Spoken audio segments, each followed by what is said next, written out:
Hello दोस्तों, आपका स्वागत है हमारे YouTube चैनल बुक गैलरी में। अगर आप एक ट्रेडर हैं तो ये आवाज़ सिर्फ आपके लिए है।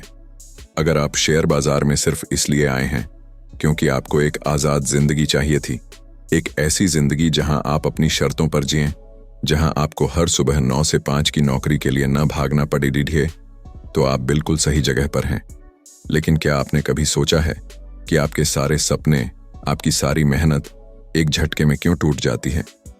आप हर रात ये सोचकर सोते हैं कि कल एक शानदार ट्रेड लेंगे, लेकिन जैसे ही बाजार खुलता है आप खुद को एक ऐसे अखाड़े में पाते हैं जहां आपका मुकाबला बाजार से नहीं बल्कि खुद से होता है। आप अपनी ही भावनाओं के सामने हथियार डाल देते हैं। हर छोटी बड़ी खबर पर आपका दिल तेजी से धड़कने लगता है। जब बाजार आपकी उम्मीद के खिलाफ जाता है तो दिल बैठ जाता है, और जब मुनाफा होने लगता है तो अंदर एक अजीब सा लालच पैदा होता है। आज हम एक ऐसे खुफिया राज के बारे में बात करने जा रहे हैं जिसके बिना दुनिया की कोई भी रणनीति, स्ट्रेटजी, कोई भी इंडिकेटर, कोई भी तकनीकी विश्लेषण आपको सफल नहीं बना सकता। हम बात करेंगे 21 दिन के एक ऐसे राज की जो सिर्फ ट्रेडिंग के लिए नहीं बल्कि आपकी पूरी जिंदगी के लिए एक गेम चेंजर साबित हो सकता है। यह कोई कहानी नहीं है बल्कि एक सीधी और सच्ची बात है जो एक पेशेवर ट्रेडर को एक औसत ट्रेडर से अलग करती है। तो चलिए हम अपनी इस यात्रा को शुरू करते हैं और सबसे पहले जानते हैं कि ट्रेडिंग माइंडसेट का अल्टीमेट फॉर्मूला क्या है। अक्सर हम सोचते हैं कि बाजार में हमें हराने वाला कोई और है, शायद कोई बड़ा खिलाड़ी, कोई संस्थागत निवेशक या फिर खुद बाजार। लेकिन सच तो ये है कि बाजार हमें नहीं हराता। हमें हराने वाले हमारे अपने ही दो सबसे बड़े दुश्मन हैं, डर और लालच। जब बाजार हमारी उम्मीद के खिलाफ जाने लगता है तो डर पैदा होता है, और जब बाजार हमारे पक्ष में होता है तो लालच हमारे दिमाग पर हावी हो जाता है। इन दोनों के अलावा एक और तीसरा दुश्मन है जिसका नाम है फोमो, यानी फियर ऑफ मिसिंग आउट। ये वह डर है जब हमें लगता है कि अगर हमने अभी ट्रेड नहीं लिया तो कहीं हम एक बड़े मुनाफे से चूक न जाएं। ये तीनों दुश्मन हमारे मन में बैठे हुए हैं, और जब तक हम इन्हें पहचान कर इन्हें काबू करना नहीं सीखेंगे तब तक हम कभी सफल नहीं हो सकते। लेकिन इसका मतलब ये नहीं है कि हमें एक पत्थर की तरह बेजान हो जाना है। अल्टीमेट फॉर्मूला, जिसे हम भावनात्मक अलगाव, इमोशनल डिटैचमेंट कहते हैं, इसका मतलब भावनाओं को पूरी तरह से खत्म करना नहीं है बल्कि भावनाओं को अपने फैसलों से अलग करना है। आप बाजार को एक नदी की तरह देखिए जिसमें आपको तैरना है लेकिन उसके बहाव में बहना नहीं है। आपको नदी के साथ रहना है, उसके उतार चढ़ाव को समझना है, लेकिन हर लहर के साथ अपने फैसले नहीं बदलने हैं। चलिए इस बात को थोड़ा और गहराई से समझते हैं। आपने कभी लॉस अवर्जन, नुकसान से बचने की प्रवृत्ति के बारे में सुना है? यह एक मनोवैज्ञानिक पक्षपात है जहां हमें मुनाफे की खुशी से ज्यादा नुकसान का दर्द महसूस होता है। यही वजह है कि जब आपका कोई ट्रेड नुकसान में होता है तो आप उसे ये सोचकर बंद नहीं करते कि कहीं बाजार वापस आपके पक्ष में ना आ जाए। आप उम्मीद लगाए बैठे रहते हैं, लेकिन अक्सर होता यह है कि छोटा सा नुकसान एक बड़े और फिर एक बहुत बड़े नुकसान में बदल जाता है। यह एक दुष्चक्र की शुरुआत है। जब आपको एक बड़ा नुकसान होता है तो आपके अंदर उस नुकसान को तुरंत ठीक करने की बेचैनी होती है। इसी बेचैनी में आप एक और ट्रेड लेते हैं जिसे हम रिवेंज ट्रेडिंग कहते हैं। इस बार आप पहले से ज्यादा पैसा लगाते हैं क्योंकि आप अपने पिछले नुकसान की भरपाई करना चाहते हैं। लेकिन ये ट्रेड भी अक्सर जल्दबाजी और बिना सोचे समझे लिया गया होता है, और इसका नतीजा पहले से भी बुरा होता है। इस तरह आप एक ही दिन में या कुछ ही दिनों में अपनी पूरी पूंजी, कैपिटल को खत्म कर बैठते हैं। इस दुष्चक्र को तोड़ने का एक ही तरीका है, और वो है एक अच्छी ट्रेडिंग योजना और स्टॉप लॉस का सख्ती से पालन करना। डर की ही तरह जीत भी हमारे लिए खतरनाक हो सकती है। जब आप कुछ लगातार ट्रेड जीतते हैं तो अति आत्मविश्वास, ओवर कॉन्फिडेंस आ जाता है। आपको लगता है कि आप बाजार को समझ गए हैं और अब आप कभी हार नहीं सकते। यही सोच आपको अपने नियमों को तोड़ने और जरूरत से ज्यादा रिस्क लेने पर मजबूर करती है। और फिर एक और पक्षपात है जिसे हम कॉन्फर्मेशन बायस, पुष्टि पूर्वाग्रह कहते हैं। इसमें आप सिर्फ वही जानकारी ढूंढते हैं जो आपकी पहले से बनी हुई राय को सही साबित करे और उन सभी तथ्यों को नजरअंदाज कर देते हैं जो आपकी राय के खिलाफ हों। अगर आपको लगता है कि कोई स्टॉक ऊपर जाएगा तो आप सिर्फ वही खबरें पढ़ेंगे जो उसके पक्ष में होंगी और उसके खिलाफ की किसी भी खबर या संकेत पर ध्यान नहीं देंगे। याद रखिए, एक पेशेवर ट्रेडर का ध्यान सिर्फ मुनाफे पर नहीं होता, उसका ध्यान अपनी प्रक्रिया को सही रखने पर होता है। आपका काम पैसा बनाना नहीं है, आपका काम है अपनी प्रक्रिया को सही रखना। पैसा तो उस सही प्रक्रिया का परिणाम है। जब आप अपनी सोच को इस तरह बदल लेते हैं तो आपका पूरा नजरिया ही बदल जाता है। अब जब हम यह समझ चुके हैं कि सही मानसिकता क्या है, तो चलिए अब उन आदतों के बारे में बात करते हैं जो इस मानसिकता को एक हकीकत में बदलती हैं। यही वह राज हैं जो आपको लगातार मुनाफा कमाने में मदद करेंगे। सबसे पहली और सबसे जरूरी आदत है एक मजबूत ट्रेडिंग योजना बनाना। एक योजना सिर्फ कागज पर लिखे गए कुछ नियम नहीं है, यह आपका रोड मैप है। यह एक ऐसी ढाल है जो आपको भावनात्मक फैसले लेने से रोकती है। इस योजना में आपके प्रवेश और निकास के नियम स्पष्ट होने चाहिए। आपको पता होना चाहिए कि आप ट्रेड कब लेंगे, कब बाहर निकलेंगे और सबसे जरूरी कितना जोखिम उठाएंगे। एक बार जब आप यह योजना बना लेते हैं तो आपको सिर्फ इसका पालन करना है, चाहे बाजार में कुछ भी हो। दूसरी सबसे अहम आदत है जोखिम प्रबंधन, रिस्क मैनेजमेंट को अपना सबसे बड़ा कवच बनाना।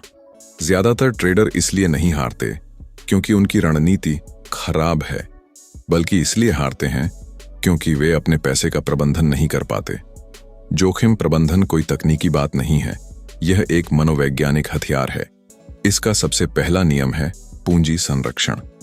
आप किसी भी एक ट्रेड पर अपनी कुल पूंजी का 1 से 2% से ज्यादा जोखिम न लें। सोचिए, अगर आपके पास RS 10,000 हैं और आप हर ट्रेड पर सिर्फ 2% का रिस्क लेते हैं, यानी सिर्फ RS 200 का, तो आपको लगातार 50 ट्रेड हारने पड़ेंगे, तब जाकर आपका खाता खाली होगा। लेकिन अगर आप 10% का रिस्क लेते हैं तो सिर्फ 10 लगातार हार से ही आपका खाता खत्म हो सकता है। यह नियम आपको बाजार में लंबे समय तक बने रहने की गारंटी देता है, ताकि आप अंत में अपनी रणनीति का लाभ उठा सकें। जोखिम प्रबंधन का दूसरा महत्वपूर्ण हिस्सा है रिस्क टू रिवॉर्ड RR अनुपात। इसका सीधा सा मतलब है कि आप कितना जोखिम उठाकर कितना संभावित मुनाफा कमाना चाहते हैं। एक अच्छा ट्रेडर हमेशा ऐसे ट्रेड की तलाश में रहता है जहां वह कम से कम 1 रुपया खोकर 2 या 3 रुपए कमाने की संभावना रखता हो। इसका मतलब यह है कि अगर आप हर ट्रेड में 100 रुपए का रिस्क लेते हैं तो आपका लक्ष्य कम से कम 200 या 300 रुपए कमाना होना चाहिए। इस तरह भले ही आपकी जीत की दर, विन रेट कम हो, मान लीजिए 40%, तब भी आप अंत में मुनाफे में ही रहेंगे, क्योंकि आपके जीतने वाले ट्रेड का मुनाफा आपके हारने वाले ट्रेड के नुकसान से कहीं ज्यादा होगा। और तीसरी सबसे जरूरी आदत है एक ट्रेडिंग जर्नल बनाना। यह सिर्फ आपके लेन देन का रिकॉर्ड नहीं है, यह आपकी सीखने की डायरी है। ज्यादातर ट्रेडर सिर्फ ये लिखते हैं कि उन्होंने क्या ट्रेड लिया और उसका नतीजा क्या रहा, लेकिन एक पेशेवर ट्रेडर अपनी भावनाओं को भी रिकॉर्ड करता है। वह लिखता है कि ट्रेड लेने से पहले वह क्या महसूस कर रहा था। क्या वह लालच में था? क्या वह डर में था? क्या वह बाजार में भागने के डर का शिकार था? वह यह भी लिखता है कि ट्रेड से बाहर निकलने के बाद उसे कैसा महसूस हुआ। क्या वह जल्दी बाहर निकल गया? क्यों? यह आपके दिमाग को समझने की एक कवायद है। जब आप अपनी भावनाओं को लिखना शुरू करते हैं तो यह आपके लिए एक ट्रिगर की तरह काम करता है। जैसे ही कोई भावना आती है, आप उसे पहचानते हैं और उसे अपनी डायरी में दर्ज करते हैं। यह एक रूटीन बन जाता है। धीरे धीरे आप अपने व्यवहार में एक पैटर्न पहचानने लगते हैं।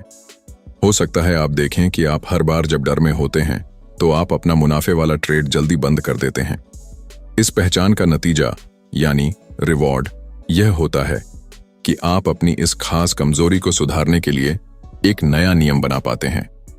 इस तरह आपकी ट्रेडिंग डायरी एक साधारण रिकॉर्ड से एक शक्तिशाली विकास चक्र में बदल जाती है। अब हम उस सबसे बड़े राज की बात करते हैं जो इस ऑडियो बुक के शीर्षक में है, 21 दिन का ट्रेडिंग राज। आपने शायद कई बार सुना होगा कि किसी भी नई आदत को बनाने में 21 दिन लगते हैं। यह विचार 1960 के दशक में एक प्लास्टिक सर्जन डॉ मैक्सवेल माल्ट्स के अवलोकन से आया था। उन्होंने देखा कि उनके मरीजों को अपने नए चेहरे या किसी अंग के बदलाव के साथ तालमेल बिठाने में लगभग 21 दिन लगते थे। यह एक अच्छा विचार था, लेकिन समय के साथ इसे एक कठोर नियम की तरह प्रचारित किया गया। लेकिन क्या विज्ञान इसे सच मानता है? एक अध्ययन से पता चला कि किसी नई आदत को पूरी तरह से स्वचालित ऑटोमेटिक बनने में औसतन 66 दिन लगते हैं। कुछ लोगों के लिए यह 18 दिन में हो सकता है, तो कुछ के लिए इसमें 274 दिन भी लग सकते हैं। तो फिर 21 दिन का राज क्या है? असल में 21 दिन कोई जादुई संख्या नहीं है, ये कोई मंजिल नहीं है, ये सिर्फ शुरुआत है। 21 दिन एक लॉन्च पैड की तरह है। यह वह शुरुआती समय है जब आपको पूरी शिद्दत से अपनी नई आदतों को अपनाना है। असली राज यह है कि आप इन 21 दिनों का इस्तेमाल अपनी पहचान को बदलने के लिए करते हैं। जब आप हर दिन अनुशासित रूप से अपनी ट्रेडिंग योजना और जर्नल का पालन करते हैं, तो आप यह सोचना बंद कर देते हैं कि मैं एक सफल ट्रेडर बनने की कोशिश कर रहा हूं, और आप यह सोचना शुरू कर देते हैं कि मैं एक अनुशासित ट्रेडर हूं और यही मेरी पहचान है। यह एक मानसिक बदलाव है और यही 21 दिन का सच्चा राज है। अगर आप 21 दिनों में से एक दिन चूक भी जाते हैं, तो यह आपकी असफलता नहीं है, बल्कि आपकी सहन शक्ति, रेजिलियंस की परीक्षा है। अब आपके लिए एक काम है। आज ही, अभी इसी वक्त अपनी ट्रेडिंग डायरी शुरू कीजिए। अपने लिए एक ऐसा नियम बनाइए जिसे आप अगले 21 दिन तक हर हाल में फॉलो करेंगे, चाहे कुछ भी हो जाए। यह नियम सिर्फ एक ही हो सकता है, जैसे मैं कभी भी स्टॉप लॉस के बिना ट्रेड नहीं करूंगा, या मैं हर रात अपने ट्रेडिंग जर्नल में अपनी भावनाओं को लिखूंगा। अगले 21 दिन तक इस नियम का बिना चूके पालन कीजिए। यह 21 दिन की प्रतिबद्धता आपके अंदर एक ऐसी गति पैदा करेगी जो आपको अगले 66 दिन और फिर पूरी जिंदगी के लिए एक सफल ट्रेडर बनने की राह पर ले जाएगी। याद रखिए, आप एक पेशेवर ट्रेडर बनने की यात्रा पर हैं। यह एक रेस नहीं, बल्कि एक मैराथन है, और इस मैराथन को जीतने के लिए आपको तेज दौड़ने से ज्यादा धैर्य और अनुशासन की जरूरत होगी। आपका सबसे बड़ा निवेश आपका पैसा नहीं, बल्कि आपका खुद पर नियंत्रण है। तो अब क्या आप फिर से उसी डर और लालच के चक्र में फंसना चाहते हैं? क्या आप हर ट्रेड के बाद पछतावे में जीना चाहते हैं, या आज से ही आप अपनी पहचान एक अनुशासित, धैर्यवान और सफल ट्रेडर की तरह बनाना चाहते हैं? क्या आप सिर्फ एक जुआरी की तरह बाजार में रहना चाहते हैं, या एक पेशेवर की तरह इसे जीतना चाहते हैं? फैसला आपके हाथ में है, और यकीन मानिए, आपका सबसे अच्छा ट्रेड अभी बाकी है।